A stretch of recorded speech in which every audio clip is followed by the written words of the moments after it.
문재인 대통령이 윤석열 검찰총장 징계에 관한 법원 결정을 존중한다고 밝혔습니다. 법원이 윤 총장에 대한 정직 2개월 징계의 집행을 정지시킨 지 하루 만입니다. 문 대통령은 아울러 국민들에게 불편과 혼란을 초래한 데 대해 인사권자로서 사과했습니다. 대국민 사과는 지난 7일과 16일에 이어 이달 들어 세 번째입니다. 대통령의 사과와 법원 결정을 존중한다는 메시지는 수습과 안정에 방점이 찍힌 것으로 풀이되고 있습니다.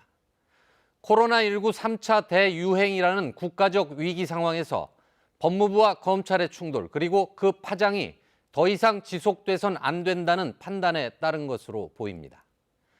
검찰 개혁의 차질 없는 추진을 당부하면서 법무부와 검찰의 안정적인 협조 관계를 언급한 것도 이런 맥락으로 볼 수 있습니다. 법원의 판단에 대해 과도하게 비난하거나 공격해서는 안 된다는 뜻이 담겼다는 해석도 있습니다. 문 대통령은 이와 더불어 검찰 역시 윤 총장 징계에 관한 법원 결정을 성찰의 계기로 삼아야 한다고 촉구했습니다. 공정하고 절제된 검찰권 행사를 지적했습니다. 특히 범죄 정보 이외에 개인 정보를 수집하거나 사찰한다는 논란은 더 이상 없어야 한다고 강조했습니다. 이른바 재판부 성향 분석 문건을 지적한 언급입니다.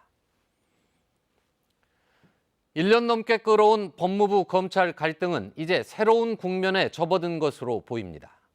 특히 대통령의 입장 표명은 서둘러 사태를 수습하고 안정적 국정 운영을 위한 돌파구를 마련하겠다는 뜻으로 읽히고 있습니다.